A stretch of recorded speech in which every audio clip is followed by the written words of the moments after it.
As we say in Colombia, hablar nos cuesta la vida.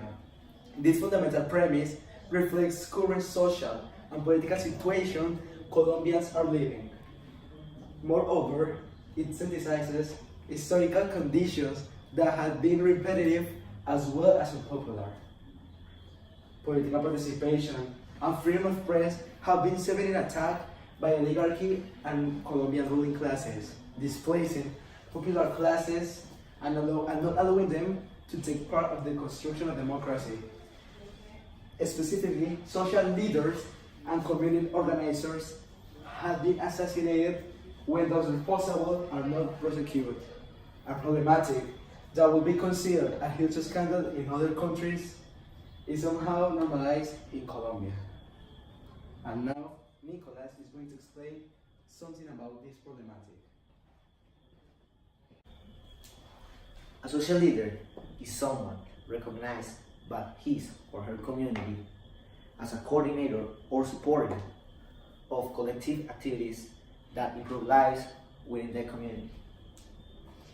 But in Colombia, the situation is different.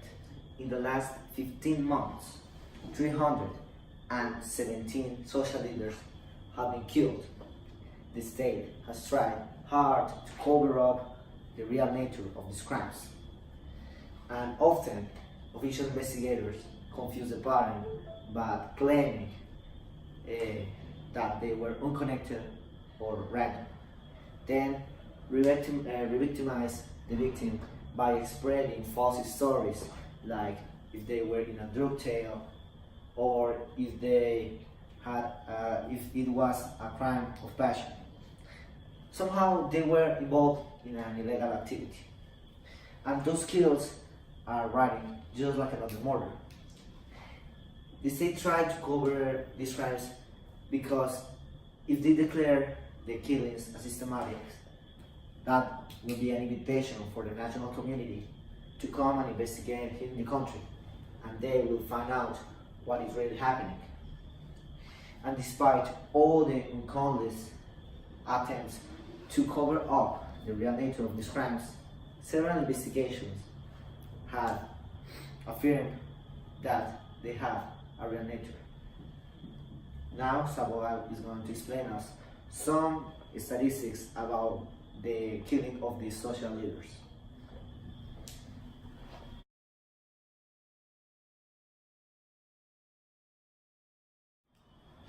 According to Instituto de Estudios Políticos y Relaciones Internacionales de la Universidad Nacional, violence against community leaders is repetitive, methodical, and non-random. More than 60% of assassinated community leaders share three common characteristics. They were either land claimants, potential political actors, or members of a community action board opposing illegal economies. Murders have been registered in 27 of 32 departments present in Colombia, and in 142 municipalities. That is to say, violence against them occurs on the 84% of the whole country. From the total percentage of homicides on the 45.90%, the authorship remains unknown, while on the 13.60%, it is possible to determine that the crime was committed by an armed group. Among the list of suspects, the FARC, paramilitary groups, police, and the National Army pop up. Homicide spiked out in the 2019, reaching an average of a murder every 3 days. Political analyst Ariel Avila affirmed that this problematic represented a challenge to Colombian democracy. Next is Nicolas Cano, who is going to realize a more profound explanation of this.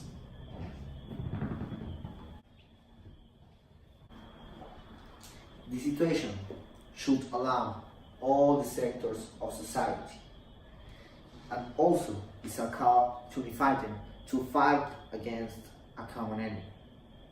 Colombia has had part of its reality changed by some of the social leaders, and the paramilitary groups, the guerrillas, and the National Army haven't allowed these social leaders or community leaders to be part of the Colombian government. If the government had not acted so indifferent and let the social leaders act, they will be participating on the decision and the constructions of this country. If the society does not participate and make active part of the decisions in the country, this will never change.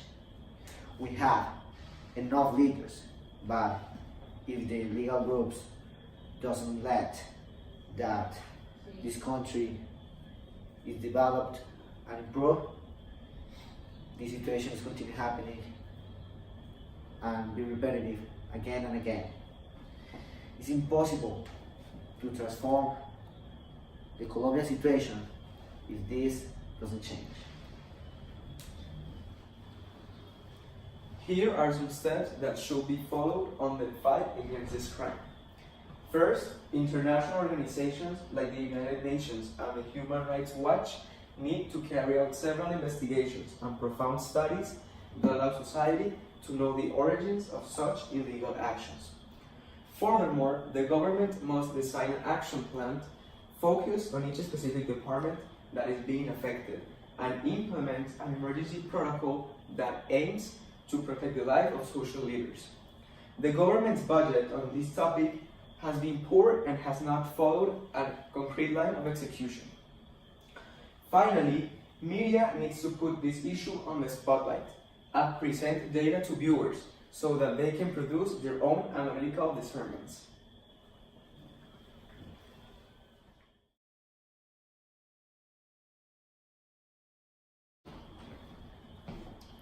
How many social leaders will have been assassinated by the end of this year?